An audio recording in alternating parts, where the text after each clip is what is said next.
الله الله الله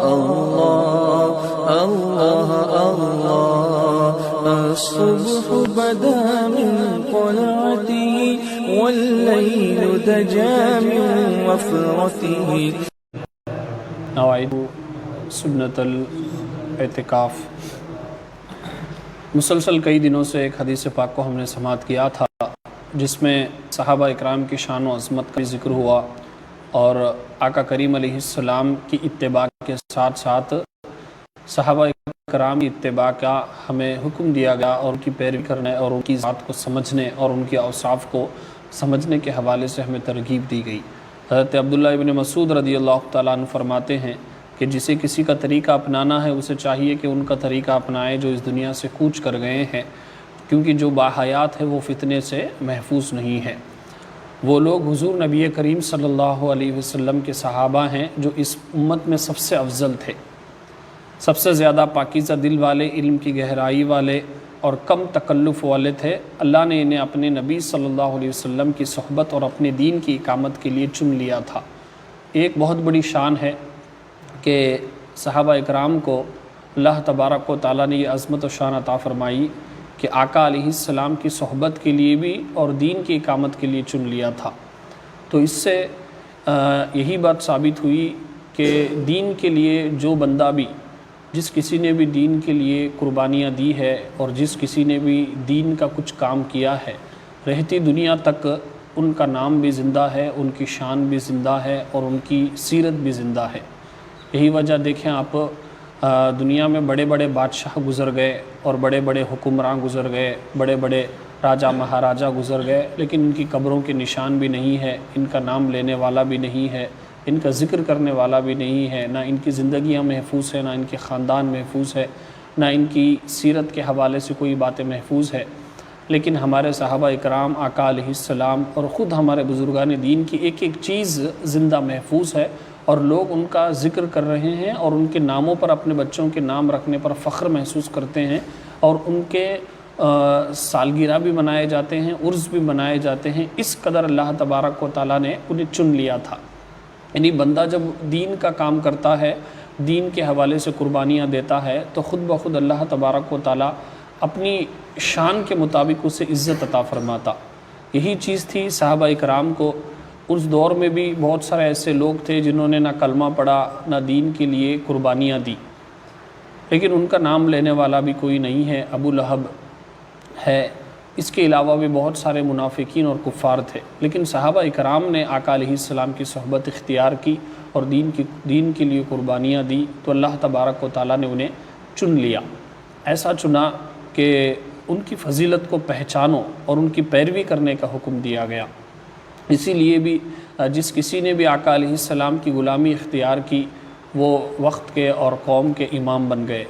یہی وجہ ہے اللہ تبارک و تعالیٰ نے انہیں آقا کریم علیہ السلام کی صحبت کے لیے بھی اور اپنے دین کی اقامت کے لیے بھی چن لیا. تو اس سے ہمیں بھی یہی سبق ملتا ہے کہ ہمارے اندر بھی بہت سارے صلاحیتیں، بہت سارا ٹیلنٹ اور بہت ساری خوبیاں ہیں. اگر ہم ان چیزوں کو دین کی ترویج و اشاعت کے لیے، دین کی تبلیغ کے لیے اور دین کو لوگوں تک پہنچانے کے لیے، دین کو سیکھنے کے لیے، دین پر عمل کرنے کے لیے جب ہم استعمال کریں گے تو خود بخود اللہ تبارک و تعالیٰ ہمیں بھی ان بندوں نے جو عظمتیں اور جو شان حاصل کی ہے اس کا حصہ ہمیں بھی کچھ نہ کچھ، اور ان رحمتوں اور برکتوں کے بارش و انوار اور رحمتوں کے کچھ قطرات ہمیں بھی انشاءاللہ مل جائیں گے. تو فرمایا گیا کہ ان کی آقا کریم علیہ السلام کی صحبت کے لیے اور دین کی اقامت کے لیے انہیں چن لیا گیا، یعنی دین کو قائم کرنے کے لیے ان کو چن لیا گیا. اور آگے فرمایا ان کی فضیلت کو پہچانو، یعنی ان کی زندگی کو پڑھو، ان کے مقام و مرتبے کو سمجھو. آج خاص کر اس دور میں بہت سارے ایسے فتنے نکلے ہیں کہ کوئی معاذ اللہ صدیق اکبر رضی اللہ تعالیٰ عنہ کی شان میں گستاخی کرتا ہے، کوئی حضرت علی کی بارگاہ میں بکواس بکتا ہے. تو اس طریقے سے صحابہ اکرام کی شان و عظمت کو نہ انہوں نے جانا، نہ انہوں نے سمجھا، نہ انہوں نے لوگوں تک پہنچایا. اسی لیے فرمایا گیا کہ ان کی سیرت کو پڑھو.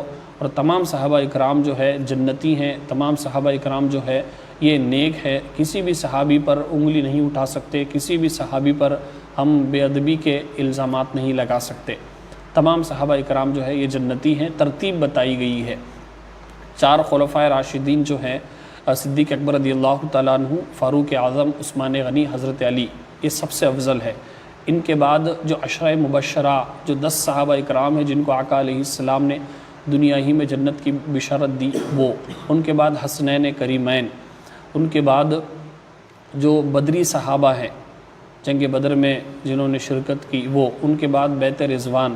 تو اس طریقے سے ترتیب ہمارے علماء نے بتائی ہے۔ تو یہ ڈائریکٹ کوئی حضرت آقا علیہ السلام کے بعد حضرت علی کی تعریف کر رہا، کوئی امام حسن حسین کی تعریف کر رہا اور ان کو بڑا بتا رہا، تو یہ چیزیں کبھی کبھار انسان کو جو ہے بے ادبی اور گستاخی پر مجبور کر دیتی۔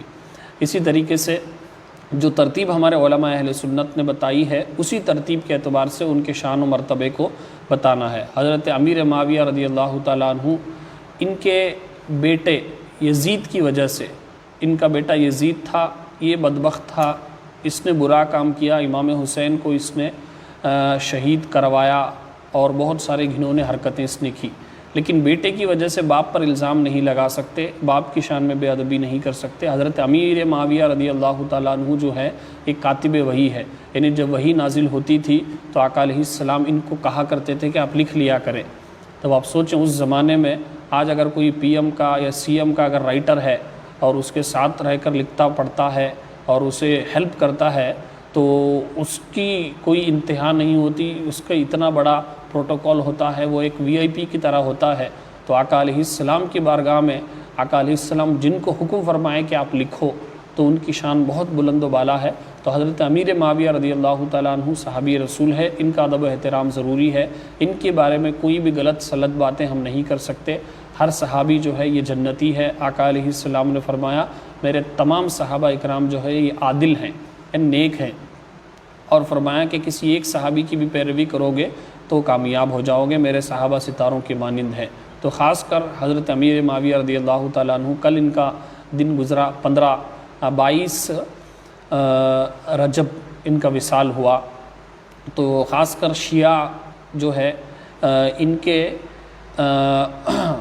وصال کے دن خوشی مناتے، معاذ اللہ۔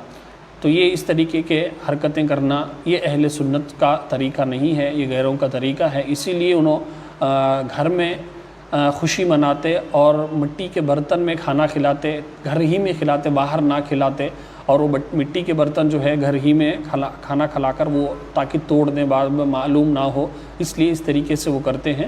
یہ اگر طریقے سے اگر نیاز کرتے ہیں تو اس طریقے کی نیاز میں ہم نہیں جائیں گے جس میں معاذ اللہ حضرت امیر معاویہ رضی اللہ تعالیٰ عنہ کے وصال کی خوشی منانے کے طور پہ اگر دعوت رکھی گئی تو ایسی دعوت کو نہ ہمیں جانا ہے، نہ ایسی دعوت ہمیں کرنا ہے۔ تو اسی لیے تمام صحابہ اکرام کے بارے میں معلومات حاصل کرنا، ان کی سیرت کو پڑھنا، ان کی شان و عظمت کو جاننا، یہ بھی ہمارے لیے ضروری ہے، اور اس کے ساتھ ساتھ ان کا ادب و احترام بھی کرنا ضروری ہے۔ اور آگے فرمایا کہ ان کی پیروی کرو اور تم میں سے جہاں تک ہو سکے ان کے اخلاق اور ان کی سیرت اپناؤ، اس لیے کہ وہ سیدھے راستے پر ہے۔ اس پر انشاءاللہ وہ سیدھے راستے پر ہے، انشاءاللہ کل کلام کریں گے، لیکن ہمیں یہ حکم دیا گیا کہ ہمیں پیروی کرنے کا حکم دیا گیا۔ تو دعا ہے کہ اللہ تبارک و تعالی ہم سب کو صحابہ اکرام کی زندگی کو پڑھنا، سمجھنا اور ان کی سیرت پر عمل کرنے کی توفیق عطا فرمائے۔ رب کریم کہنے سننے میں اگر کچھ غلطیاں ہوئیں تو اپنے محبوب کے صدقے میں معاف فرما اور اس کی اصلاح کی توفیق عطا فرما۔ استغفر اللہ ربی من کل ذنب و اتوب الیہ وما علینا الا البلاغ۔